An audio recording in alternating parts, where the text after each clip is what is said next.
어느 날이라는 무서운 말이 있다. 어느 날이 내 인생에 찾아온다. 그날 이후로 다시는 그 이전으로 돌아갈 수 없다.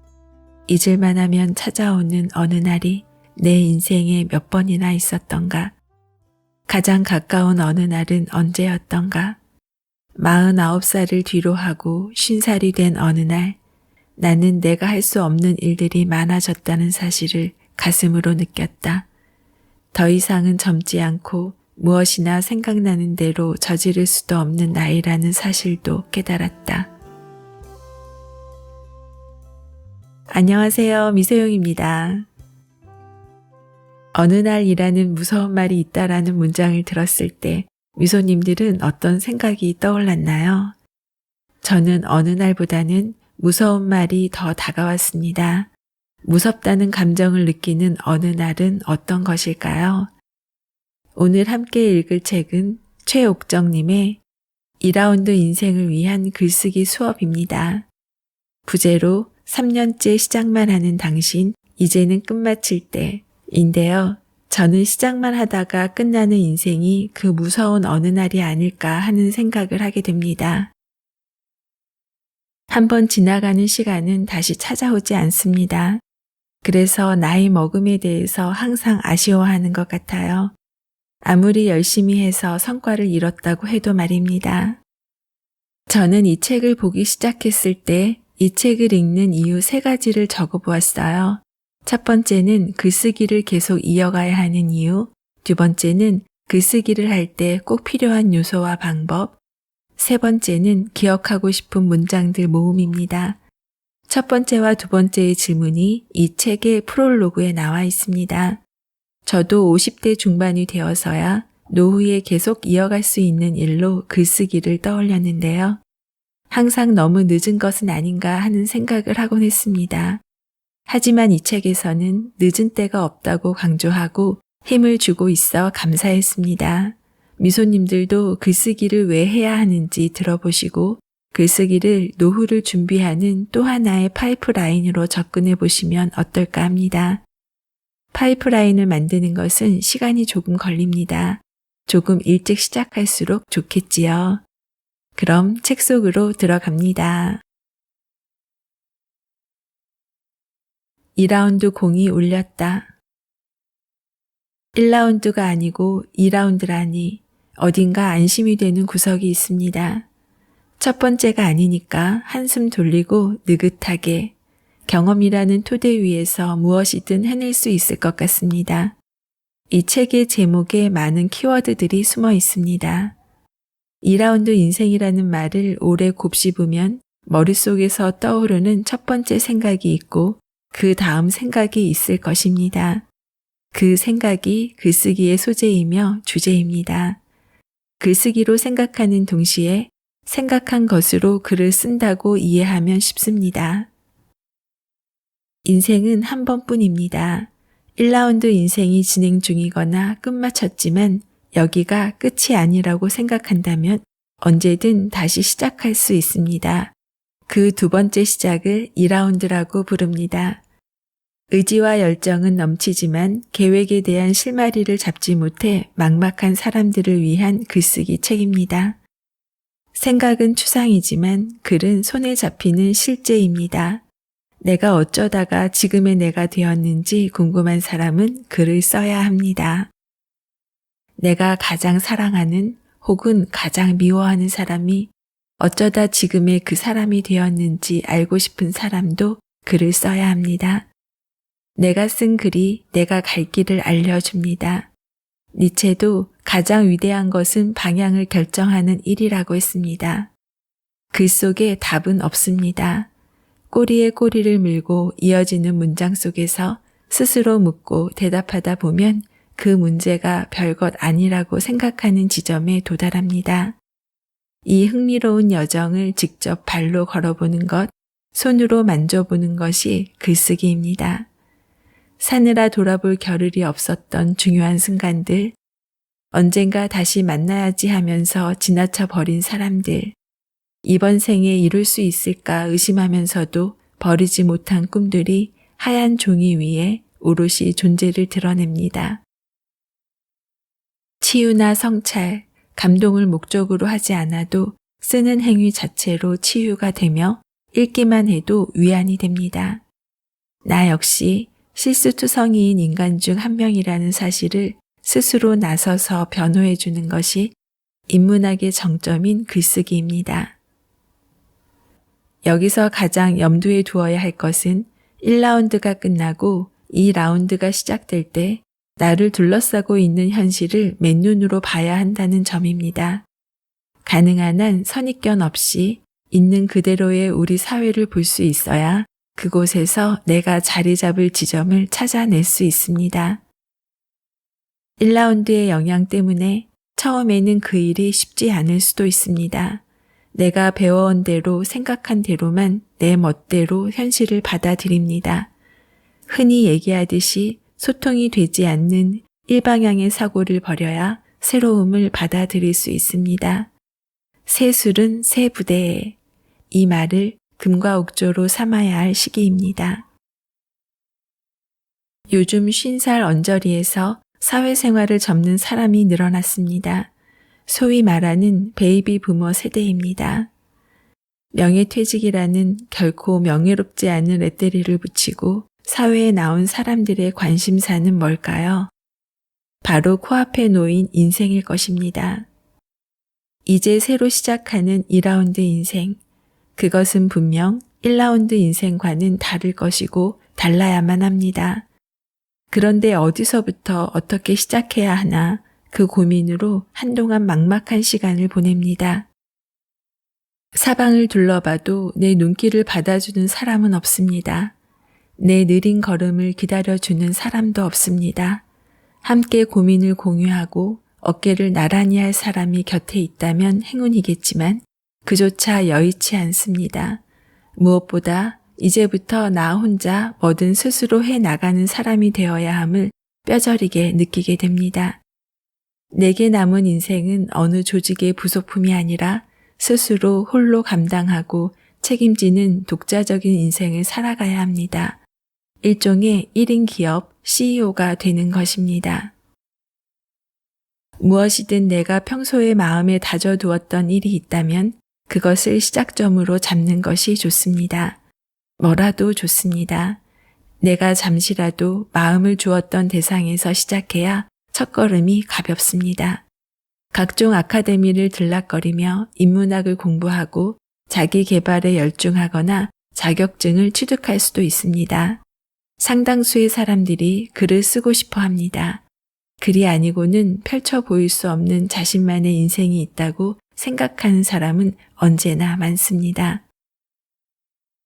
모름지기 인간이란 자신의 인생에 의미를 부여해야 살 수 있는 자신을 표현하고 싶어 몸살을 앓는 동물입니다. 글을 쓰는 것으로 지나간 삶을 정리하고 새 삶을 계획해 보고자 하는 사람에게 작은 모티브를 제공하려는 것이 이 책의 목적입니다.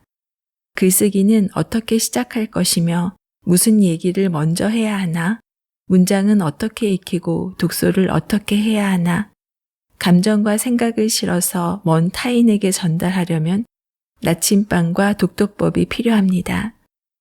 글쓰기를 조금 먼저 한 선배로서 안개 속 같은 머리를 헤쳐 자판을 두드리는 일을 기꺼이 할 수 있도록 안내하고자 합니다. 첫 번째 할 일이 현실의 재발견이고 두 번째 해야 할 일은 글을 쓰기 위한 문장력을 기르는 일입니다. 문장이 하나하나 쌓여서 책 한 권이 된다는 점을 생각하면 문장 하나의 중요성을 다시 되새겨야 합니다. 문장력을 얻기 위해서는 매일 글을 써서 손에 익히는 길밖에 왕도가 없습니다. 좋은 책을 꾸준히 읽는 것도 함께 해나가야 합니다.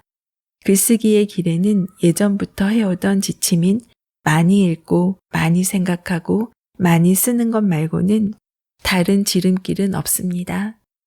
인문학의 열풍이라 할 만큼 철학, 역사, 예술 전반에 걸친 강의가 성황을 이루고 있습니다. 대부분 낮에는 직장에서 일하고 퇴근 후 심신이 파김치가 된 상태에서 공부를 하러 옵니다. 아카데미의 문을 열고 들어온 순간 낮 시간에 긴장된 정신은 공부 모드로 전환되며 다른 부위의 뇌가 활성화합니다. 사회적인 자아가 개인적인 자아로 바뀌는 순간입니다. 그렇다면 인간은 사회에서 요구하는 자기 자리만으로 만족할 수 없는 존재라는 얘기입니다. 이것은 기쁘고도 슬픈 사실입니다. 새로운 자신의 모습을 만날 수 있다는 점에서 기쁘고 새로운 자아를 찾지 못할 때의 낙담을 피할 수 없다는 점에서 슬픕니다. 인문학 아카데미나 도서관을 찾는 사람 중에 중년 이후 세대의 인구가 늘어나고 있습니다. 공부는 학생만 하지 않습니다. 누구나 제대로 된 인생을 살기 위해서는 새로운 독서와 새로운 공부가 필요하다는 것을 절감합니다. 사람 인과 그럴 문으로 이루어진 인문학에서 그 답을 찾습니다. 사람은 어쨌든 글로 자신을 표현하고자 하는 존재인 것입니다. 글을 쓰면 평면적이던 내 인생이 입체적으로 보입니다. 안목이 달라지면 감정도 달라집니다. 그러하니 읽기에서 머물지 않고 쓰기로 나아가고자 합니다. 남의 글에 만족하지 못하고 나만의 글을 쓰고 싶어 합니다. 나의 인생은 남의 인생과 다르다는 사실에 주목하기 시작한 것입니다. 무엇이 겹치고 무엇이 따로 있는지 알아보려고 합니다. 공통점과 차이점을 찾아내는 이유는 해답을 찾기 위한 모색의 과정이기 때문입니다. 이것을 새 인생의 출발점 삼아 앞으로 나아가기 위해 몇 가지 제안을 하고자 합니다. 첫째, 매일 30분 이상 글쓰기를 합시다. 글쓰기의 비법이 있다면 매일 꾸준히 쓰는 것뿐입니다. 책상에 앉아 머릿속에서 시를 잣듯이 글을 뽑아내는 행동 자체가 중요합니다. 한번 해보면 알겠지만 글쓰기를 생활화하면 많은 것이 달라집니다. 인생을 몸으로 한번 살고 그 다음에 글로 다시 한번 복습 점검합니다. 둘째, 관찰하라. 나의 모든 것을 그리고 내 주변, 우리 사회 전체를 관찰합니다. 현미경과 망원경으로 가까이서 멀리서 이미 알고 있다고 생각한 것들을 다시 살펴봅니다. 무엇이든 자세히 보면 달리 보입니다. 이게 원래 그런 거였어? 묻지 않을 수 없습니다. 생활의 재발견입니다. 맘만 먹으면 내가 찾는 많은 힌트와 단서들을 거기서 찾을 수 있습니다. 셋째, 인생의 큰 그림을 그립니다. 앞서 얘기한 두 가지는 남은 인생을 큰 틀에서 짜기 위한 디딤돌입니다. 디딤돌 위에 이정표를 세워야 합니다. 내가 진짜 원하는 것이 무엇이고 내 남은 인생 동안 이루고자 하는 것이 무엇인지 안다면 목표가 생기고 실천의 동기가 부여됩니다. 계획은 실천에 앞서 계획하는 것만으로도 가치가 있습니다. 인생에서 중요한 것은 해답이 아니라 질문입니다. 질문에서 그치지 않고 답을 찾으려고 노력합니다. 쉼 없는 질문과 모색, 해답, 그것이 인문학의 뼈와 살입니다. 무조건 쓰세요. 글 쓸 용기를 내도록 글쓰기는 손이 하는 일 중에서 가장 자연스러우며 아름다운 일이라는 것을 알려주고자 합니다. 잘하면 조력자, 적어도 동병상련의 번 노릇을 자처하는 것입니다. 글쓰기는 느리더라도 꾸준히 하는 것이 핵심입니다. Slow and steady. 인생은 스토리텔링입니다. 쓸 것은 무궁무진합니다. 아직 눈과 귀가 밝지 않아 자신이 가진 것을 다 알지 못할 뿐입니다. 내가 세상에서 가장 훌륭한 텍스트라는 사실만 잊지 않는다면 글쓰기는 곧 일상의 한 부분으로 자리 잡을 것입니다. 이제 첫걸음을 내디딜 때입니다. 최옥정 님이 전하는 2라운드는 그동안 삶에서 새로운 출발을 하라고 말해줍니다. 다른 것을 찾으려고 애쓰지 않아도 그동안의 삶이 모든 글의 소재거리이니 크게 걱정하지 말고 제발 시작하라고 무조건 쓰라고 강조합니다. 인생에서 중요한 것은 해답이 아니라 질문이다 라고 했는데요.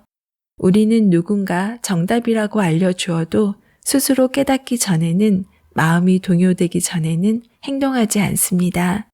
결국 스스로 해답을 찾아가는 과정이 인생이고 삶이 아닐까 합니다.